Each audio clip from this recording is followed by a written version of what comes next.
Merci d'accueillir Fatou Diom.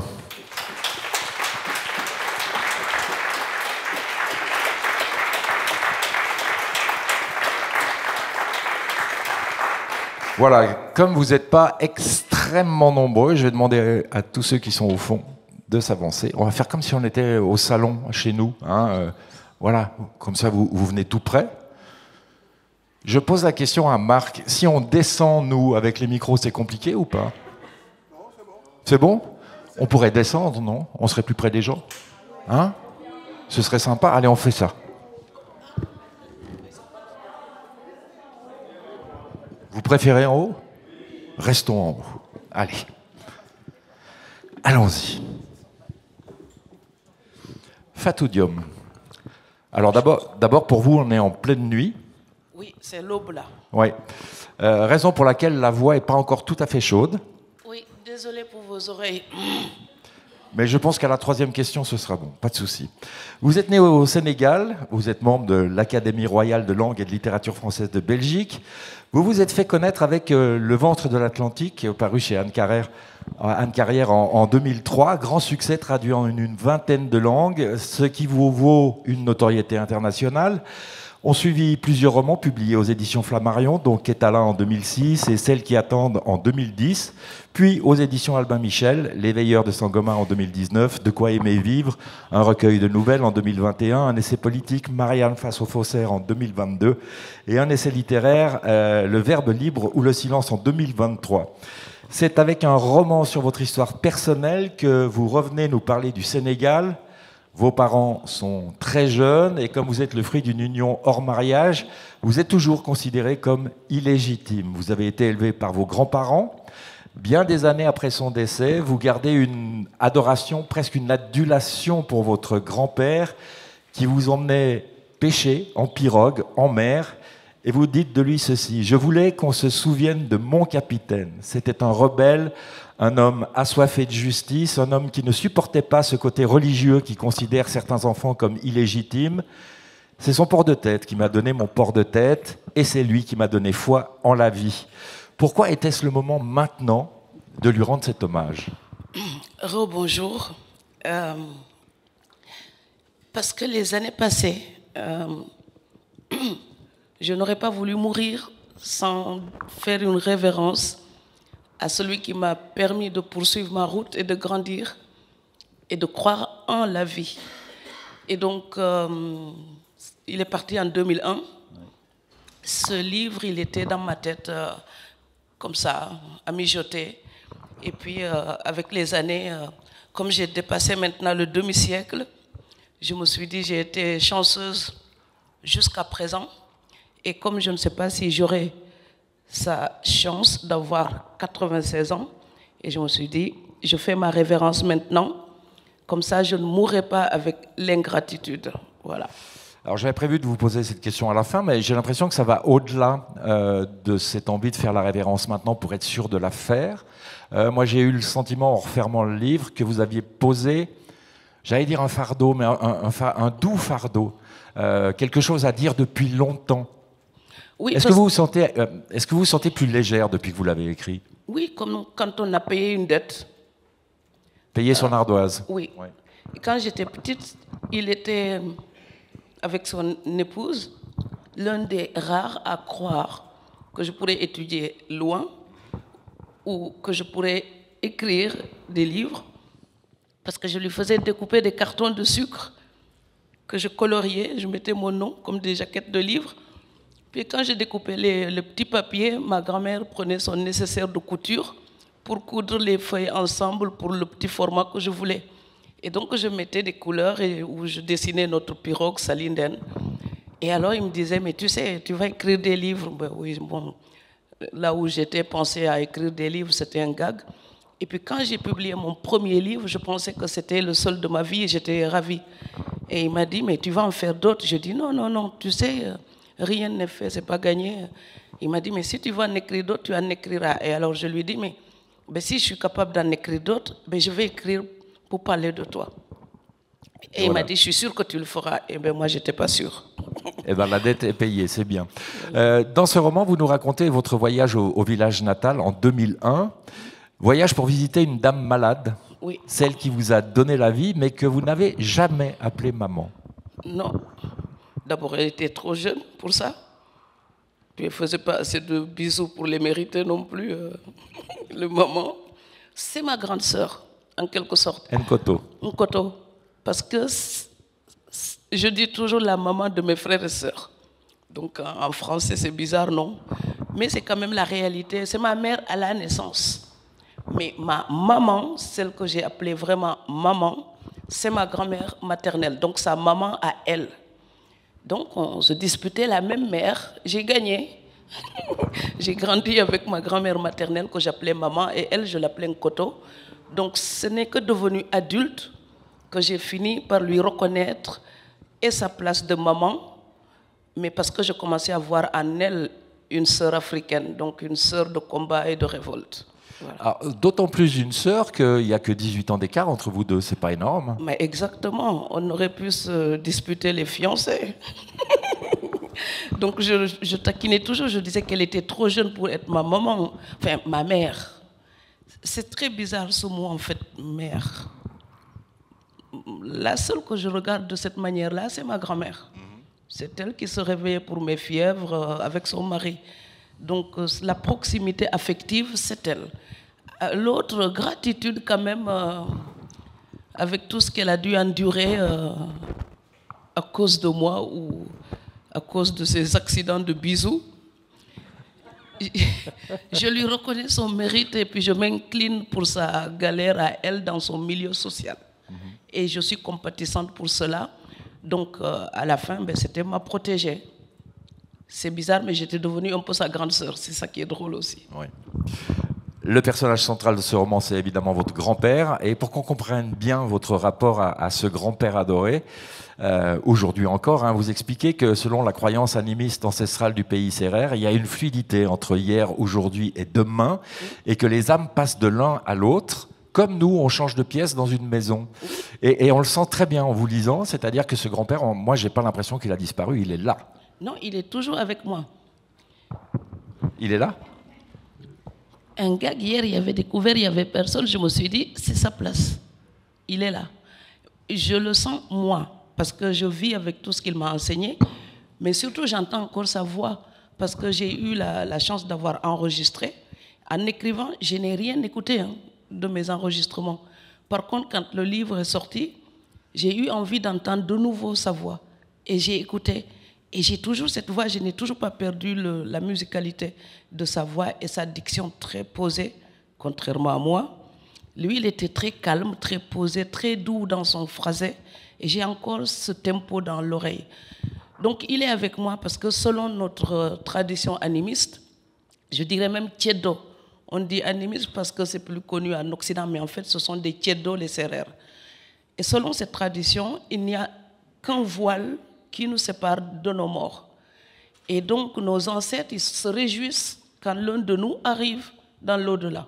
Pendant que nous, enfin, certains pleurent ici, les autres sont à la fête parce que quelqu'un de la famille arrive. Et je dis que mon grand-père, il est parti rejoindre son papa et sa maman et tous les ancêtres.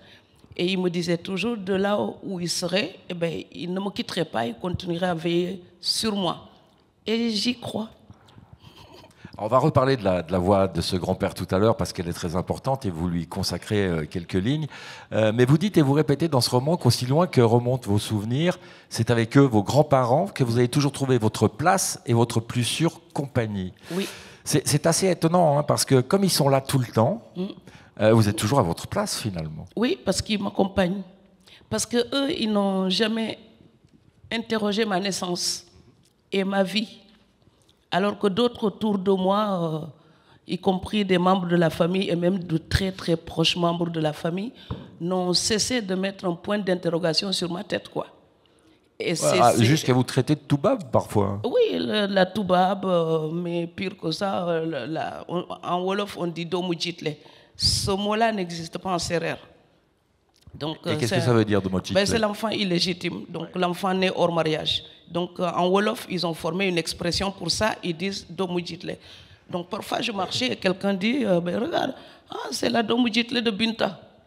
Et donc, enfant illégitime, quoi. Et mon grand-père et ma grand-mère m'avaient appris à répondre.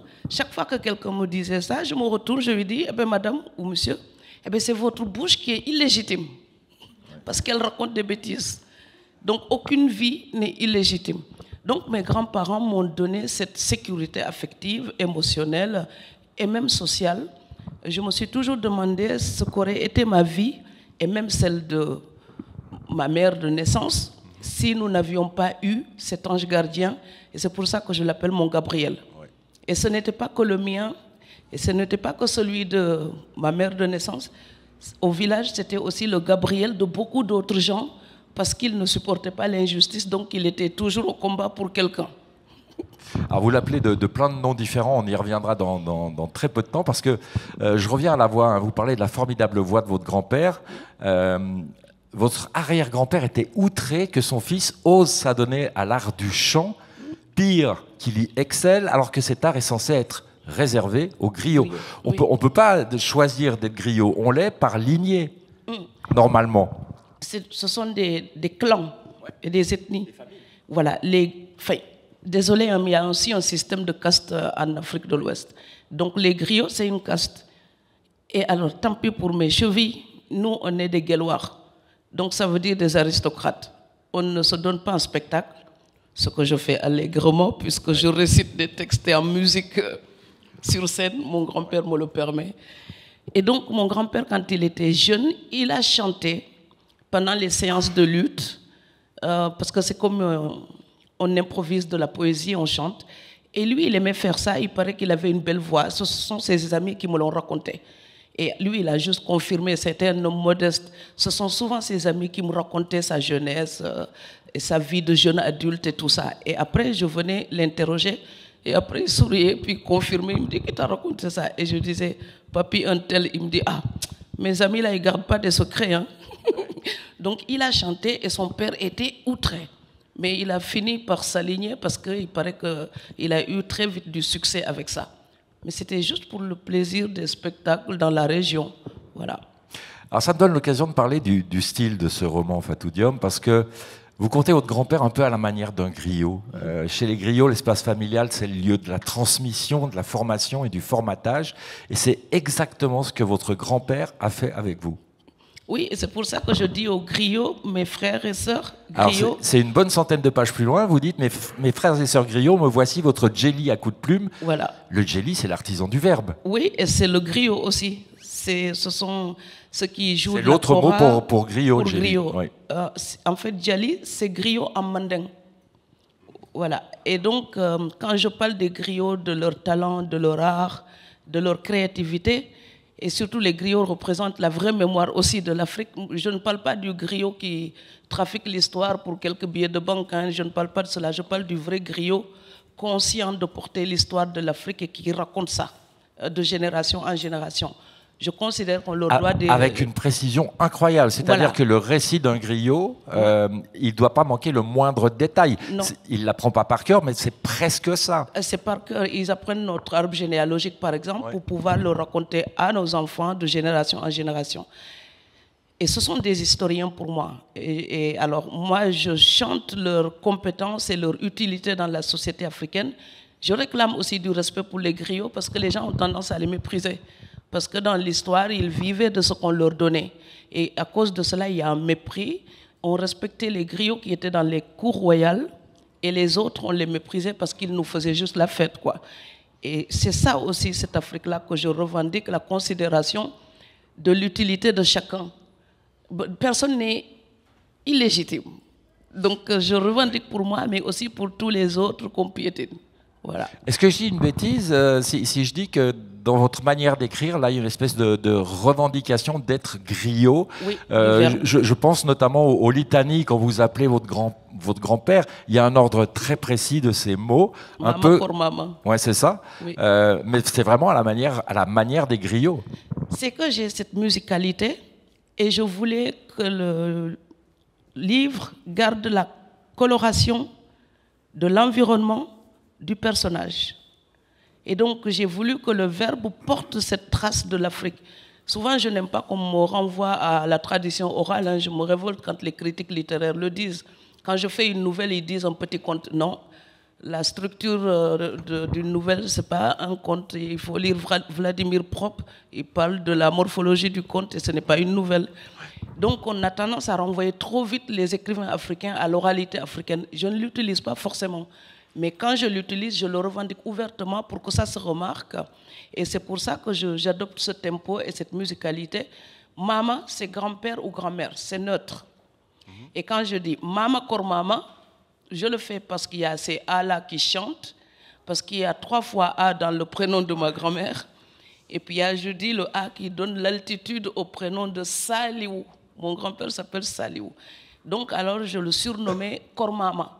Chez nous, quand on félicite un homme, son frère, son mari, son grand-père, son amoureux, quand on félicite un homme, on dit Kor Mama.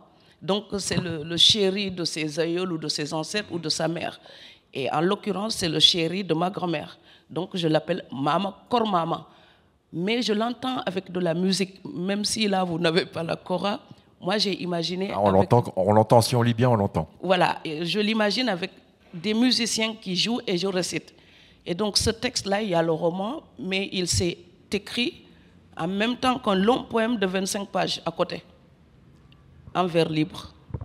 Il est à côté. Alors, il y a le style du griot, mais il y a aussi la fonction, parce que la fonction du griot, c'est de rappeler l'histoire familiale, et c'est exactement ce que vous faites avec ce livre. Alors, c'est essentiellement vos grands-parents, hein, mais il y a aussi le reste de la famille qui est évoqué. Il y a quelques oncles malveillants, par exemple, dont on reparlera tout à l'heure. Mais oui, mais c'est vraiment ça. Moi, j'ai ressenti ça comme ça. Laisser pour l'histoire la trace précise de vos grands-parents.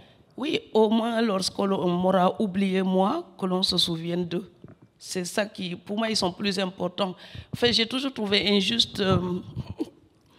Toutes les fois où j'ai gagné un petit prix, quel qu'il soit, je commence toujours par remercier mes grands-parents, avant de remercier même les gens qui m'accordent cette générosité-là.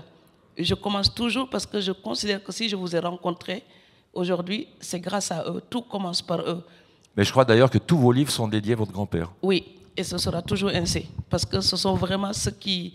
Je ne me pose aucune question quand je leur fais une révérence. Et pour moi, la dédicace d'un livre, c'est toujours une révérence. C'est juste pour leur dire que je continue. La route qu'ils ont voulu éclairer, eh bien, je continue. Et comme le verbe n'est plus l'apanage des griots, en tout cas pas seulement, on est au 21e siècle, je considère que quand on est écrivain, on a le même matériau qu'un griot. C'est le verbe et la mémoire. Et donc, je partage ça avec les griots. Eh bien, artistiquement, je suis aussi griot des temps modernes pour faire troubadour de mes grands-parents et puis de l'Afrique de mon enfance. Et puis, il y a une troisième dimension, pour en terminer avec les griots, c'est que votre grand-père a osé s'emparer du chant, oui, qui était le terrain réservé des griots. Voilà. Et vous appropriez aussi la façon de raconter des griots. C'est vous inscrire aussi dans la lignée de votre grand-père de le faire de cette façon-là, oui, d'oser. Oui, il était libre. Je dis, il était libre et libérateur. Et j'aimerais correspondre à son état d'esprit. Il ose, quand il trouve que quelque chose est juste de le faire, est beau, il le fait. Voilà, il a sa conscience libre. Et il libère les autres. Donc, cela aurait été inutile de me libérer, enfin, de m'avoir libéré, si un jour je devais me mettre là à me dire... Ben, je ne fais pas du slam avec des musiciens sur scène, je ne suis pas griotte. Non. Le griot, c'est un être humain et toi, tu es un être humain. Donc, il y a un talent artistique, si tu le partages, tu t'en sers.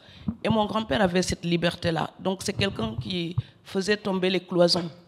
Et donc, j'aime cette liberté-là et c'est une manière de rester fidèle à son esprit de rebelle. Et de lui rendre hommage. Et de lui rendre hommage aussi. Alors, vous dites, Fatou Diom, que dans ce livre, que votre énergie, aujourd'hui encore, vous vient de Saliou et d'Aminata. Oui. Quand il faut se lever de bonne heure le matin, je sais que vous n'aimez pas ça, pour être à 10h sur la scène du livre sur les quais, vous allez puiser l'énergie chez Saliou et Aminata. Exactement, parce que je sais que si j'étais au lit à l'heure actuelle, puis j'arrive ici une demi-heure en retard, mon grand-père m'aurait dit, mais allez, mon petit matelot, c'est pas digne de faire ça. Respecte ton travail, lève-toi. Et donc ça me motive, ça me mobilise. C'est pareil quand je perds le moral. Hein. Donc parfois quand je me désespère de broutilles et puis je suis au creux de la vague, je me dis, mais si tu laisses tomber, il t'aura sauvé pour rien. Et donc, c'est toujours ce qu'il me disait, si tu laisses tomber, tu gâches le travail que j'ai fait pour t'accompagner. Et alors, il me donnait un exemple, on avait des pirogues, la petite c'était Salinden, et puis la grande, enfin deux grandes, Baïtilai 1, Baïtilai 2. Et donc, quand moi je déprimais, que je disais, je m'en fous de la vie et tout, enfin voilà, surtout à l'adolescence. Et il me disait, tu sais, si je t'avais donné, regarde, une jolie pirogue comme Baïtilai. Et j'ai dit oui. Il me dit, tu l'aurais laissé couler ou tu l'aurais brûlé un jour? J'ai dit, mais bien sûr que non. C'est important, c'est cher, une pirogue comme ça et tout. Et il me dit, oui, mais ta vie, elle est plus chère. Et moi, j'ai lutté pour que tu vives. Alors, si tu laisses tomber, eh ben, j'aurais lutté pour rien. Donc voilà, moi-même, quand je n'avais plus goût à rien, eh ben, je m'accrochais à la vie pour ne pas gaspiller son énergie à lui. Voilà, il m'accompagne comme ça. Ce voyage dont nous parlions au début de cet entretien, c'est vers l'île de Niodior qu'elle vous conduit, un lieu où votre grand-père vous a fait promettre de toujours retourner. Revenir, oui.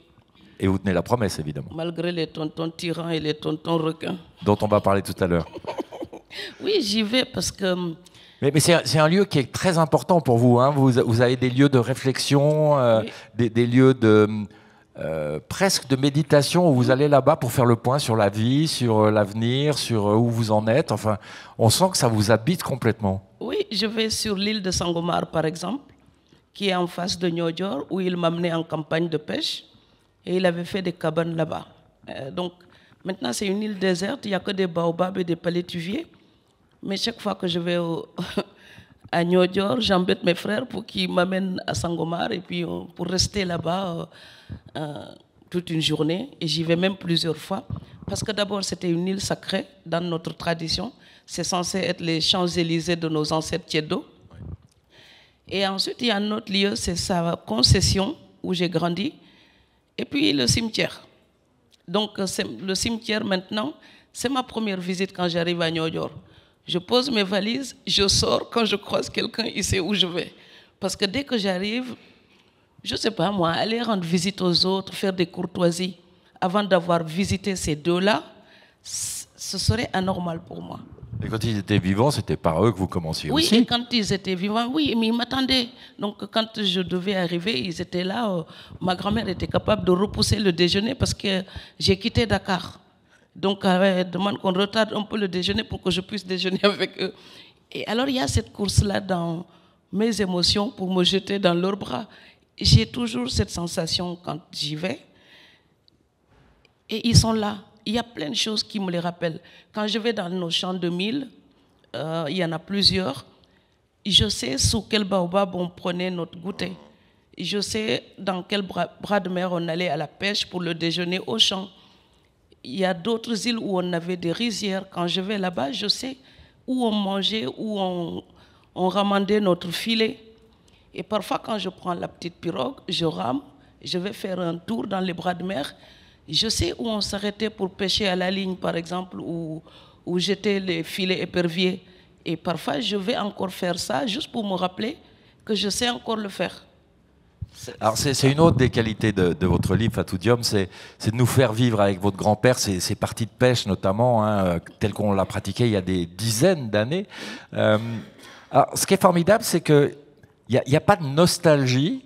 Vous maintenez le souvenir indiscutablement, mais il n'y a pas de nostalgie. Et vous avez même un regard assez critique, je dirais, sur l'Afrique d'aujourd'hui. Ça commence assez doucement avec la boulangerie.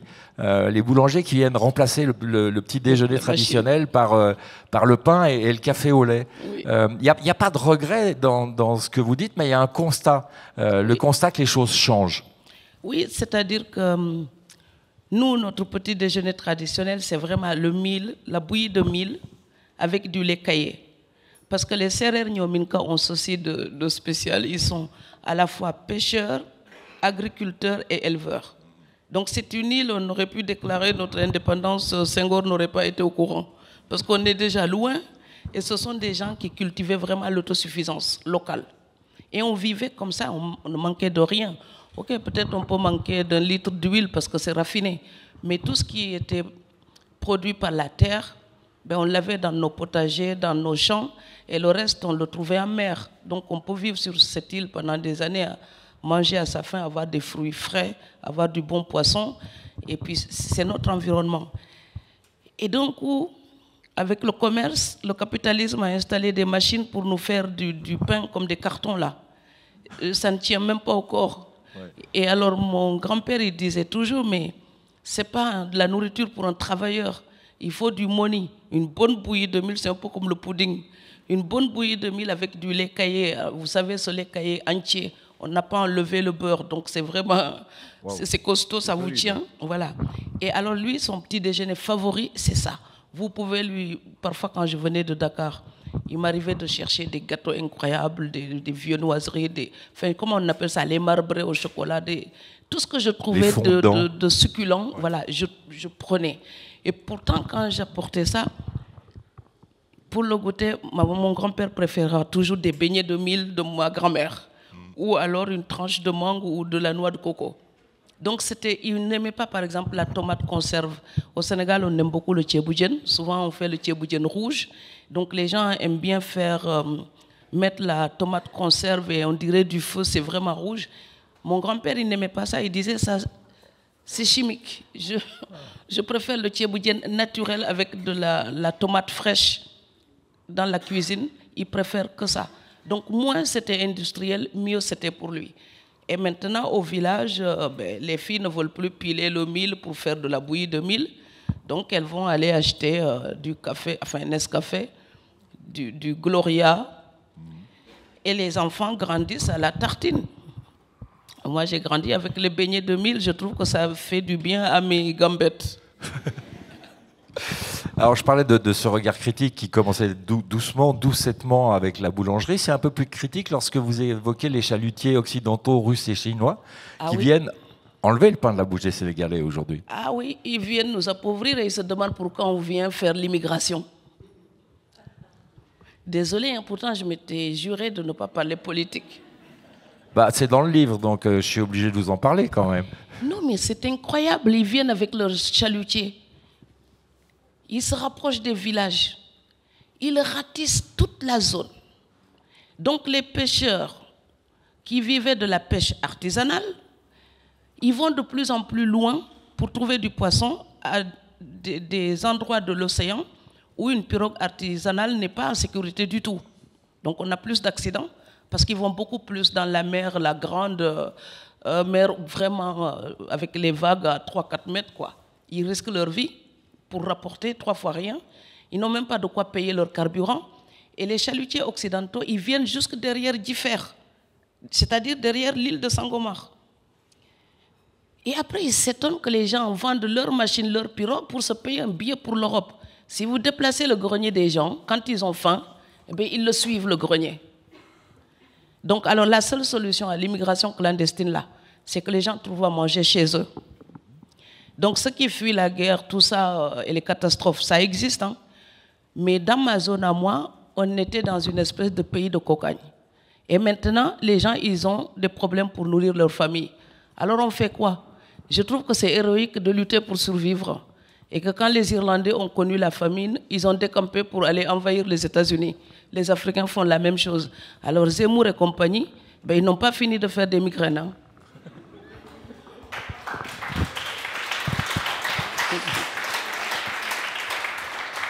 Alors, il y a d'autres critiques dans votre livre et il y en a un qui j'ai l'impression vous met vraiment en colère.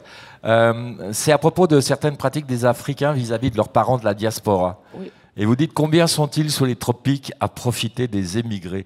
Et c'est vrai que quand je rencontre des sportifs, des musiciens, des écrivains africains, ils me disent souvent, mais alors vous avez le courage de le dire publiquement, eux ils le disent en catimini, oh là là, chaque fois que je vais au pays, je suis dépouillé, ils me prennent tout, les chaussures, les baskets, l'argent, tout quoi. Oui, mais pas seulement quand on va au pays, hein. C'est que quand ils font un voyage, ils débarquent en France, ils nous coûtent, et quand on arrive là-bas, ils nous coûtent.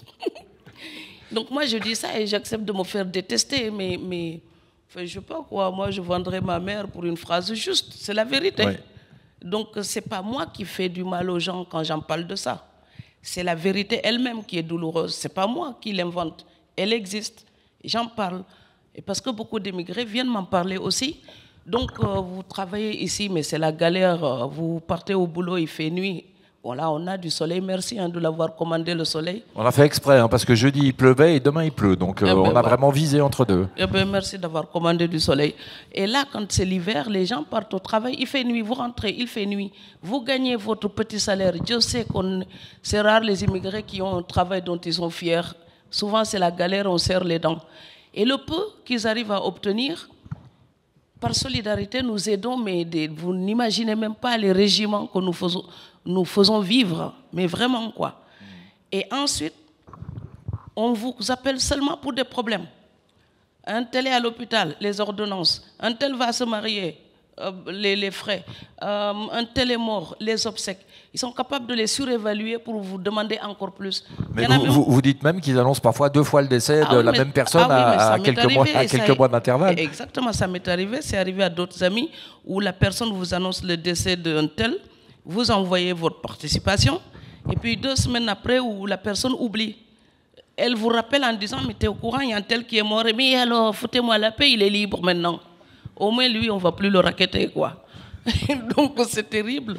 Mais les gens partagent jusqu'à ne plus pouvoir. Pourtant, même si je le dénonce, je les comprends. Oui, oui. Et je ne leur en veux pas. Et je continue les Western Union. Je continue. Parce que c'est un devoir moral de soutenir les gens quand j'ai la petite possibilité de participer pour améliorer la vie de quelqu'un. Je le fais. Mais j'aimerais juste attirer l'attention sur la douleur que c'est pour certains immigrés qui ne s'en sortent pas et qui parfois n'osent même pas aller en vacances à cause de ça. Et l'autre chose, ce sont ceux qui vous ruinent. Donc la famille, vous voulez faire quelque chose, il faut compter sur la famille. Et ils détournent l'argent, ils vous volent, ils vous montent, mais ailleurs on appelle ça un gang. C'est des gangsters parfois. Et moi j'ai vu un footballeur multimillionnaire par exemple, qui a une fois fait une vidéo, il perdait la tête. Moi, j'ai écouté sa vidéo et je me suis dit, il a besoin d'un psy.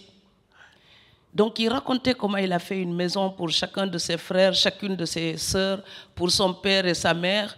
Il a acheté les voitures, il a fait des commerces.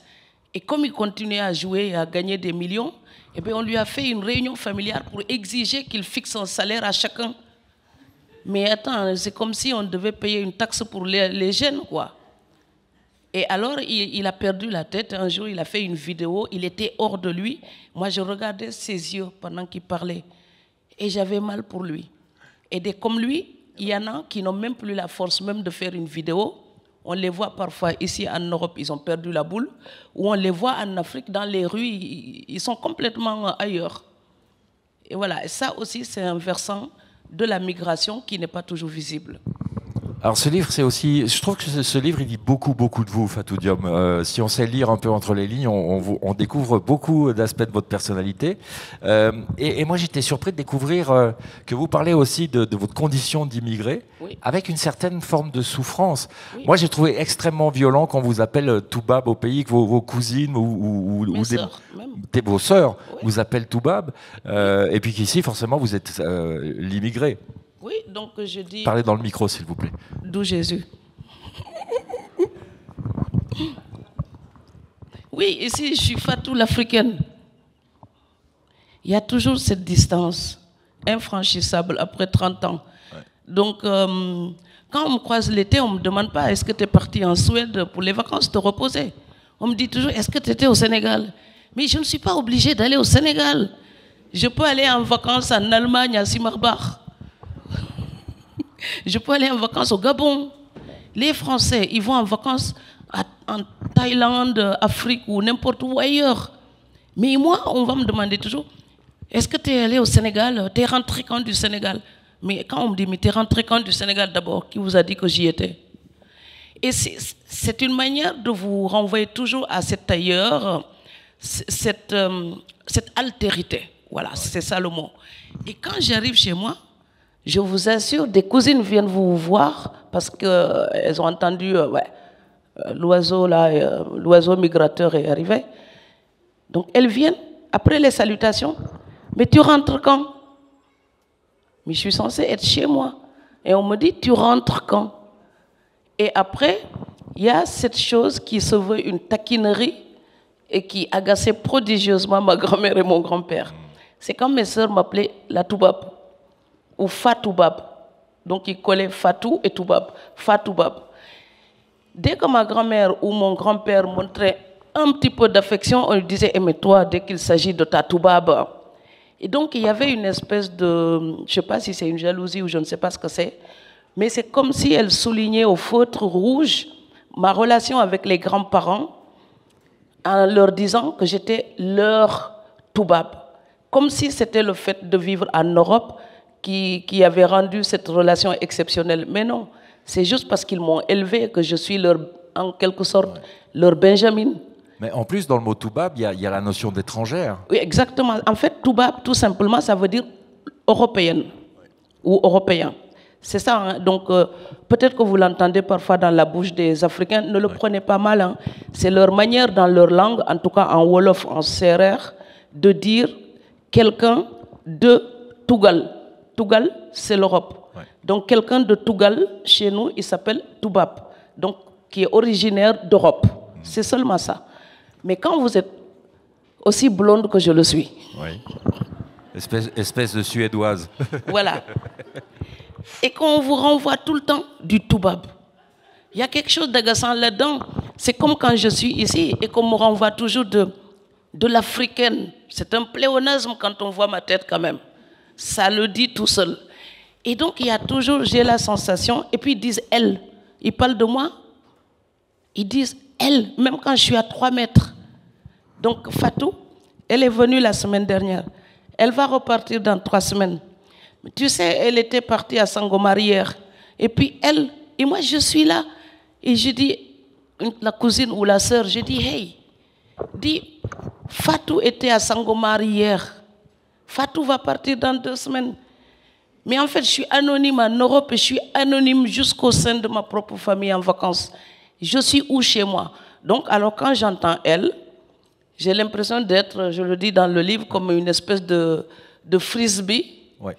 Que l'Europe et l'Afrique se lancent comme ça. Et donc, moi, je suis toujours en train de planer entre les deux et personne ne dit elle est de chez moi. Et alors, parce qu'il y a des Français dans la salle, je profite pour régler un compte. Allons-y. Oui, oui, c'est bon, on est sur la lancée, là, on y va. Voilà. Campus France.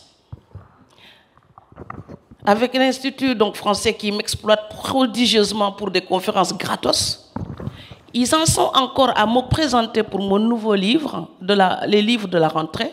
Donc le mien y est. Je les remercie pour l'attention d'avoir pris acte de la sortie de ce livre quand même et de le signaler. C'est généreux. Je les remercie pour cela.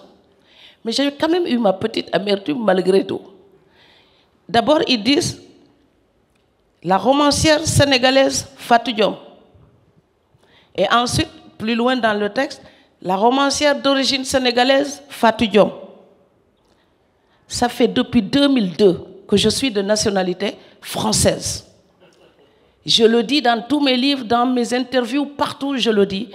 Ce n'est pas de la frime, ce n'est pas du régionalisme. Je le dis pour des raisons culturelles. J'ai une part d'Afrique et d'Europe dans moi. Je le revendique, je l'assume. Il faut rendre à César ce qui est à César. Si je suis reconnaissante pour le Sénégal, je suis reconnaissante aussi pour la France, pour ce que j'ai pu y vivre et apprendre. Donc, je dis franco-sénégalaise. Les Sénégalais possessifs, mais comme des échardes. Alors, eux, ils disent notre romancière sénégalaise. Je dis non. Sans la fac française, je n'aurais pas été l'auteur que je suis. C'est franco-sénégalaise. Oui, mais avec la colonisation, tu es quand même sénégalaise. Je dis, malgré la colonisation, j'ai eu le culot de demander la nationalité française. Assumez cela de ma part. Donc, je suis franco-sénégalaise. Et Campus France écrit la romancière sénégalaise, la romancière d'origine sénégalaise. Ça leur écorche la bouche de dire franco-sénégalaise ou veulent-ils encore me dénier mon appartenance à la nation française? Je poserai la question jusqu'à ce qu'ils me donnent ma réponse. On reparlera de l'indépendance tout à l'heure parce qu'il y a une ou deux phrases bien envoyées dans le roman aussi. Sur l'île de Niodior, il y a aussi votre domicile. Domicile qui est vôtre grâce à votre grand-père de nouveau. Oui. Enfin, ce qui était supposé être mon domicile. C'est ça, parce que ça a mal tourné l'affaire. Et on m'a ruiné, quoi. Ouais, j'avais une bicoque là-bas, j'ai fini par la faire tomber l'année dernière. Hein. Donc, j'ai essayé de construire une maison parce que mon grand-père a eu la merveilleuse idée de me donner un terrain. C'est qu'à 12 ans, je lui avais demandé un terrain. Et il me l'a donné tout de suite, parce que mon grand-père, il avait quand même cette générosité de me prendre au sérieux. Donc à 12 ans, je lui dis que j'aimerais avoir ma maison. Plus tard, je voudrais ma maison. On était à la pêche. Et quand on est rentré le soir, il me convoque et il me dit, j'ai pensé à ta demande. Je dis, j'avais même oublié quelle demande. Ben, ta maison. Ah oui. Il me dit, c'est pas normal pour une gamine de 12 ans de demander une maison à elle. Mais les gens qui te mettent à l'étroit dans ma concession, j'imagine que quand je mourrai, ils te mettront dehors. Alors je vais te trouver ta maison. Et donc, il m'a donné un énorme terrain, mon grand-père. Et j'ai voulu plus tard construire cette maison, donc quand j'ai eu 4 sous. Je l'ai déjà financée 2 fois, rez-de-chaussée, étage. Mais avec tout, hein, les poignées de porte, les lavabos, les baignoires, les interrupteurs, j'ai tout financé. 2 fois. Ils ont tout bouffé. Et après, on me dit, mais la famille, si tu demandes à quelqu'un d'autre de le faire, ça montre que tu n'as pas confiance dans la famille. Il faut bien expliquer, Fatou. Là, vous envoyez l'argent en Afrique. J'envoie l'argent. Il y a un oncle qui est censé s'occuper de ces travaux. Oui. Voilà. Et puis, au lieu de commander les travaux et de les payer, ben, l'argent, il est dans la poche. C'est quand même pas la bâtarde qui va se faire un petit palais ici. Ben oui. Et bien alors, on prend l'argent pour mettre ça dans autre chose. Alors moi, ce qui m'a frappé, c'est que c'est parfaitement toléré par les familles. Tout le monde le sait. C'est pas que c'est toléré, ils ont honte en fait. C'est ça. Chez moi, c'est une blessure. Donc on n'en parle pas. C'est humiliant. Ouais. Donc moi, si je porte plainte, je vais envoyer en prison quelques personnes. C'est quand même des millions, on parle de millions CFA. Mais j'aurais aimé que ce soit des francs suisses. Hein. Mais ce sont des millions CFA et 2 fois, j'ai financé une première fois. Et après, on fait confiance à la famille. Parce que si on est... C'est local, hein? C'est très circonscrit, c'est un village. Donc si je demande à quelqu'un d'autre de s'en occuper, c'est humiliant pour les gens qui sont proches de moi. Donc on leur donne à eux pour s'en occuper. Quitte à les payer même pour qu'ils le fassent. Hein? C'est ce que j'ai fait, je les ai même payés pour qu'ils le fassent. Et vous les avez payés pour qu'ils vous volent finalement. Et ben, voilà, c'est ça, j'ai payé pour qu'on me dépouille. Et donc la première fois quand c'est arrivé, oui, mais il y a eu tel problème, tel autre. Donc alors moi, je finance de nouveau. Parce qu'on me dit toujours de faire confiance à cette famille. Et malgré tout, vous savez, le pire quand on est comme je suis né, on passe sa vie à vouloir confirmer, je mérite d'être dans votre famille. Enfin, c'est la leur, quoi. Moi, ma famille, c'est que mon grand-père et ma grand-mère. Les autres, j'ai appris à les aimer, en fait, ou à m'en accommoder certains.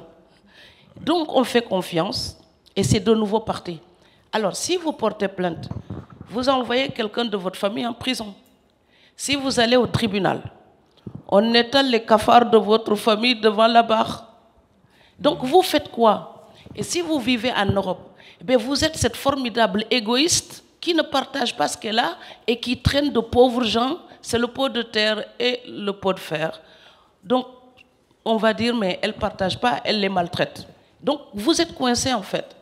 Et alors cette maison n'était pas habitable, c'était un danger public. J'ai fini par la faire tomber.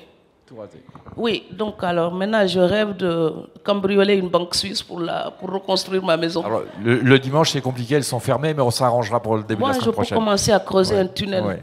Parfois j'ai des inspirations comme ça. Ceci dit, vous le racontez dans le livre, ce fameux oncle, hein, tonton tyran, que vous appelez tyranoncle. Oui. Le tyranoncle. Vous finissez par débarquer chez lui et lui dire maintenant tu me rends les plans de la maison parce que ça suffit d'aller les montrer pour toucher de l'argent et des prêts. Exactement, oui. Donc alors non seulement il garde les plans, mais il ne veut pas me les rendre, quoi. Et en plus ça lui sert de dire qu'il fait des travaux. Ben, ma nièce qui est en Europe, ben, on a besoin de telle tonne de ciment et puis il prend et puis il s'occupe de ses oignons, lui. Mais à mon nom, parce qu'il y a mon plan. Et donc ben, je veux récupérer ce plan, il ne veut pas. Je veux le récupérer gentiment, il ne veut pas. Je veux le récupérer très sérieusement, il ne veut pas. Puis je veux le récupérer courtoisement, il ne veut pas. Alors excusez-moi, j'ai pété un câble et je lui ai dit tu me donnes ça maintenant, sinon je vais raconter ma belle histoire à la gendarmerie. Eh bien tu auras beaucoup de temps à l'ombre pour trouver ce plan. Eh bien il l'a sorti tout de suite, il me l'a donné. Et je suis partie. Et j'étais contente. C'est comme si je récupérais ma maison. C'est drôle. Ah, vous êtes hyper courageuse parce que vous levez plein de tabous dans ce roman. Par exemple, ils vont me détester. Hein. Je m'en fous, j'ai toujours été détestée depuis ma naissance. J'allais dire, vous n'allez pas vous faire que des copains. Hein, oui, mais bon, depuis ma naissance, j'étais déjà une intruse. Ils vont continuer. J'ai l'habitude.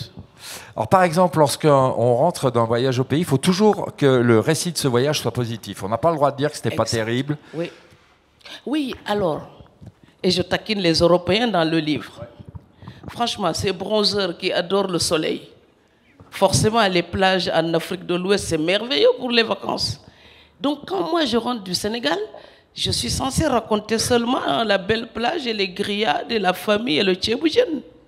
Si vous leur dites que vous étiez en vacances dans votre famille et que c'était plus catastrophique que quand vous avez une belle-mère raciste en Alsace,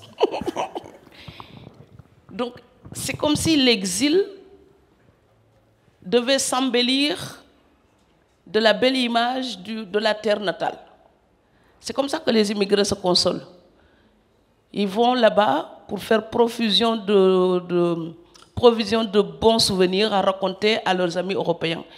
Et en plus, c'est normal. Parfois, on vous ment. On dit « Ah, c'était super ». Ce n'est pas vrai du tout. C'est juste que nos amis en Europe nous tiennent compagnie. Et que si on les déprime en plus avec nos tristes souvenirs, ils vont s'enfuir. Et on sera encore 10 fois plus seuls. Donc, alors, on est là, on dit « Ah, mais le tchéboujen de ma grand-mère, c'était formidable. Regarde, j'ai pris de bonnes joues. » Ouais, j'ai pris de bonnes joues parce que j'ai mangé moins de salade, c'est tout. Mais bon, c'est peut-être parfois on prend des bonnes joues parce qu'on déprimait, on mangeait tout le temps et on prend 10 kilos avant de rentrer aussi. Mais ça, on ne le dit pas. Donc, nos souvenirs là-bas, parfois, c'est super quand on rentre et on vous le dit et c'est vrai. Mais parfois, c'est par élégance. On retrouve des amis, on va prendre un café. Enfin, entre la tarte aux pommes et le petit expresso. La copine, elle est ravie de vous voir, elle qui rêve d'aller bronzer en plus. Et vous n'en pouvez plus du soleil, encore moins de ces vacances. Et comment vous pouvez raconter ça? Je suis triste quand je suis ailleurs et je suis triste quand je suis chez moi. Et alors les gens vont vous trouver insupportable. Alors nous vivons avec ça. Donc parfois, au lieu de vous parler du tir à oncle, eh bien, je vous raconte les pélicans, la pêche dans les îles du Saloum, les fleurs d'hibiscus et tout le tralala. Voilà. Alors il y a... Oui, vous pouvez applaudir, vous avez le droit, allez-y. Il y a ça dans le roman, mais il y a aussi une révérence à Césaire, par exemple, à propos du pays natal. Oui. Vous dites, à force d'aller-retour, on ne retourne pas au pays natal, c'est lui qui retourne en nous et qui se redéploie en nous. Oui. Est-ce que c'est peut-être pour ça que le moment d'écrire ce livre était venu, c'est que le redéploiement était suffisant? Oui, ils sont venus m'envahir à l'intérieur. Oui, parce que Césaire a écrit Cahier d'un retour au pays natal. Il y a quelque chose d'une énergie dirigée vers.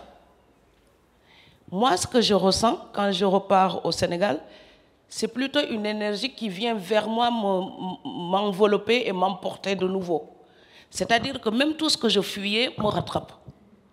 Donc c'est le pays d'origine qui revient dans votre vie, dans vos émotions, par les sens, les parfums de mer, à marée basse. Je sens, il y a ce côté marée basse et les palétuviers, il y a les pélicans, les images, le sable chaud sous la plante des pieds, le parfum de mangue, la noix de coco, enfin, toutes ces choses, des goûts, des couleurs qui reviennent, des odeurs, tout ça. Et ça revient dans vous comme si vous étiez endormi et d'un coup on vous réveille de nouveau. Et donc je pense que ce n'est pas seulement moi qui bouge vers.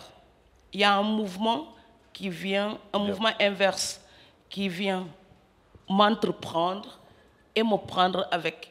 Et c'est ce que je ressens aussi quand je reviens à Strasbourg. Chaque fois quand je rentre, j'ai l'impression de redécouvrir l'Europe. Chaque fois que je reviens, la cathédrale est nouvelle. Et je vais toujours voir si elle est toujours à l'endroit. Comme je la connais, c'est comme un repère. Et donc chaque fois quand je rentre à Strasbourg, je vais faire une balade jusqu'à la cathédrale. Et je reste là.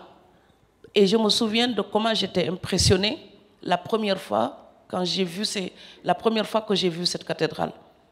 Et alors Strasbourg revient et me récupère. Et après Sainte-Odile veille de nouveau sur moi. Voilà, c'est comme ça. Alors, il y a encore un coup de gueule que j'aimerais évoquer, parce qu'il est une fois de plus... Vous voulez me faire des ennemis ou quoi? Parce qu'il est une fois de plus courageux, je vous cite, Fatou Diom, « Grogner ou chanter sans l'indépendance mentale, que vaut celle sur le papier ?» Oui. Les plus tenaces menottes sont celles qui entravent les neurones. Oui. Débarrassée de celles-là, l'Afrique serait une fusée.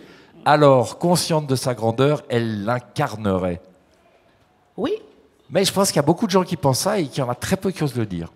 Oui, parce que quand ils disent ça, ils se font traiter de bounty, de vendus, de nègres de salon et de tout ce qu'on veut.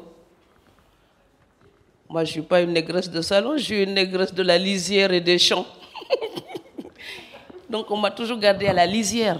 Donc, ça ne m'inquiète pas de soulever des questions de la lisière. C'est par là qu'on construit les portes d'entrée, la lisière. Mais si vous permettez, dans cette phrase que je viens de lire, elle est à la fois très sévère, mais elle est pleine d'espoir. Elle n'est pas sévère, elle est... Réaliste. J'aurais voulu être plus... Je n'ai pas trouvé d'autres mots plus... Comme tranchant. Ça. Oui. Et je ne la trouve pas sévère. On parle d'indépendance, ok. Mais indépendance, c'est comme une chanson douce, là. Indépendance, mais tout le monde peut dire ça. Mais il faut l'incarner. C'est comme quand on parle de la liberté. Le nombre de personnes qui parlent de liberté et qui n'osent même pas une journée de liberté. Parce que la liberté, elle a un prix. Ça se paye très cher. Et donc, ça s'apprécie grandement, avec beaucoup de joie. Mais ça se paye tellement cher. Et il y a des tas de gens qui ne veulent pas du tout payer le prix de cette liberté. Donc, ils vont râler, se plaindre, mais ils ne vont pas lutter. Et c'est pareil pour l'indépendance. L'Afrique a été colonisée. Oui, tout le monde le sait, même les morts. Donc, qu'est-ce qu'on va faire? On va répéter, répéter, répéter. Non. C'est de l'indépendance économique qu'il nous faut. Et cette indépendance-là ne viendra pas quand on reste là à se plaindre, se plaindre, se plaindre. À un moment donné, il faut prendre acte. Ce drame-là a eu lieu. Je ne suis pas que ce drame-là. Ce drame-là fait partie de ma vie. Mais ce n'est pas ma vie. Moi, c'est comme ça que je vis, hein, c'est comme ça que j'ai été élevée. Et je prends toujours ma petite vie à moi pour me servir de béquille dans les questions politiques. Donc, par exemple, mon mariage raté là en Alsace, si j'étais restée là à me dire ah, je l'aimais tellement, il m'a amené, il m'a abandonné, ah, je l'aimais tellement, il m'a amené, mais je serais encore en train de faire mes ménages. Mais à un moment donné, je me suis dit, mais je n'ai pas acheté sa vie au garçon, quoi. Le mariage, c'est qu'une association. Tu es content? Tu restes. Tu n'es pas content? Tu dégages. Je peux porter mes deux épaules. Et il faut avancer, même si c'est douloureux. Et j'ai tellement pleuré, mais il faut assumer sa vie. Ma vie, ce n'est pas la responsabilité de ce type-là. Et c'est pareil, la vie de l'Afrique, ce n'est pas la responsabilité de l'Europe. Et attention, je ne vous dédouane de rien quand je dis ça. L'Europe a sa responsabilité, mais elle n'annule en rien du tout la responsabilité que l'Afrique a vis-à-vis d'elle-même. Quand un chef d'État détourne de l'argent de son pays pour s'acheter des hôtels particuliers à Paris, ce n'est pas la colonisation, c'est sa cupidité et sa corruption et son âme malade qui veut la gourmandise de dépouiller les siens. Ça, il faut pouvoir le dire si on veut critiquer l'Europe. En d'autres termes, je demande juste que l'on soit capable de retourner le miroir. Dire à l'Europe qu'elle a une responsabilité morale et éthique, c'est un fait. Si elle l'accepte, c'est un fait. Elle ne l'accepte pas, eh bien on lui rappellera, c'est un fait. Mais dire aux Africains que vous allez être là comme des enfants sous la responsabilité de l'Europe, alors il ne faut pas me parler d'indépendance. Si on est indépendant, eh bien le corollaire de l'indépendance, c'est la responsabilité. Donc si nous sommes responsables de nous-mêmes, on va arrêter de faire comme des moutons et dire que tout ce qui nous arrive, c'est la faute de l'Europe.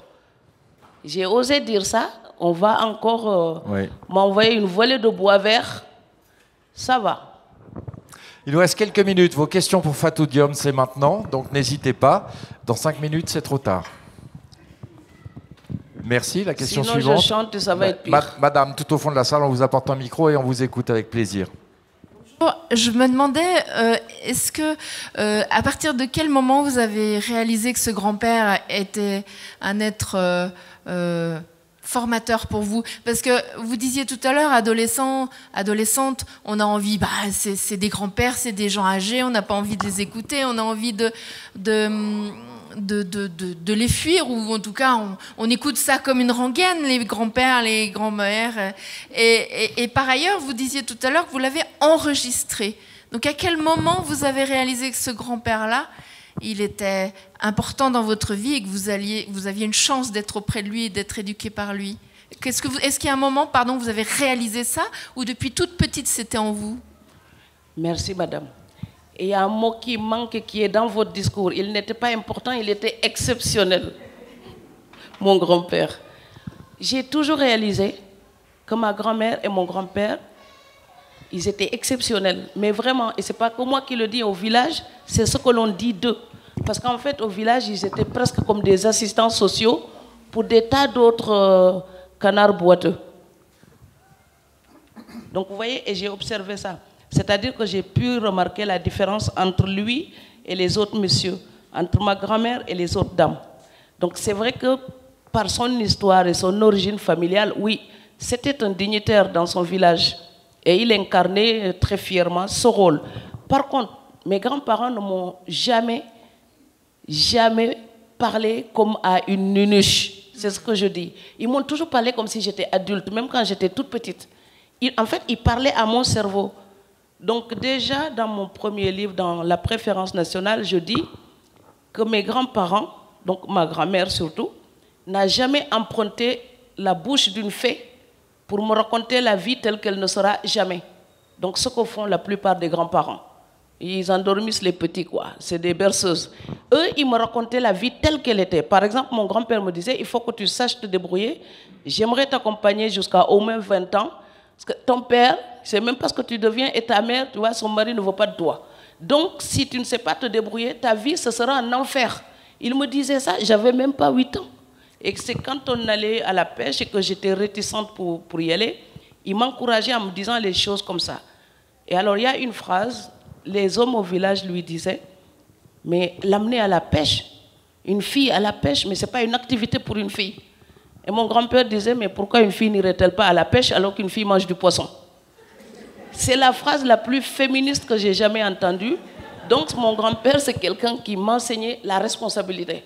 Assume-toi. Et donc tu pourras dire des choses après, mais fais d'abord ce que tu dois faire. Une dernière question, elle sera pour vous. Merci. Vous avez parlé de l'obligation de dire que tout est bien quand on part en vacances, etc. Oui. Et vous avez parlé aussi un petit peu de l'immigration.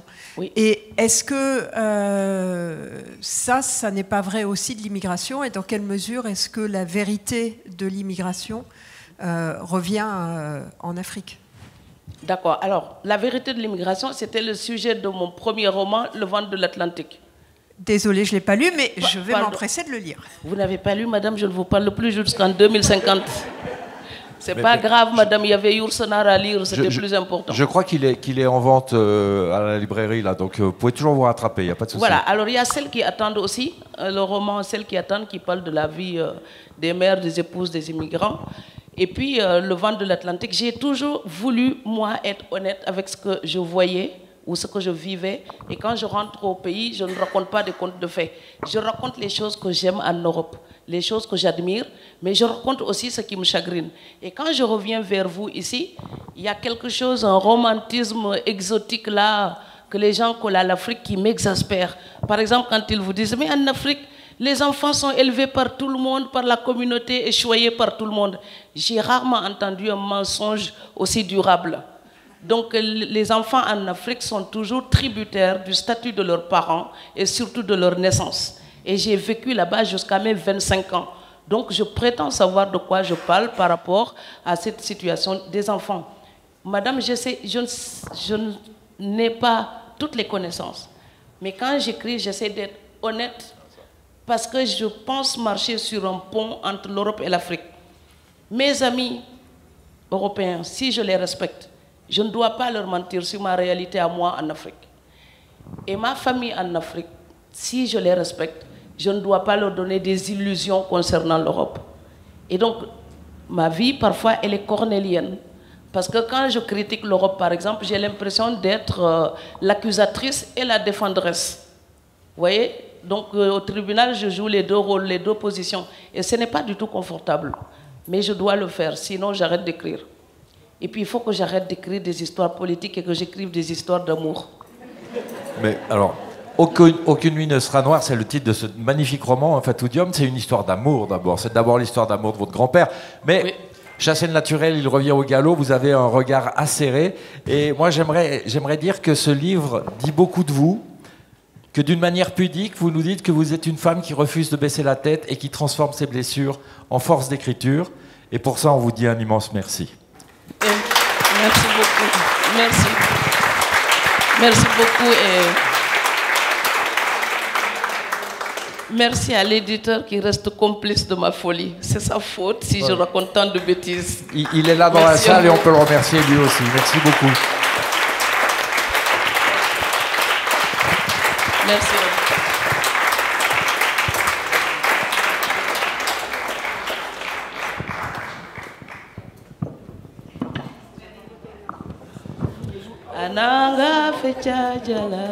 Alors il y a évidemment dédicace sous la tente à partir du moment où Fatou aura rejoint la tente de dédicace et qu'elle aura fini de chanter. Non mais on fait un concert en serrère. Ananga fechajala korfade sengor palorada bay yon faden som fela game. Au moins vous aurez entendu la langue de mon grand-père.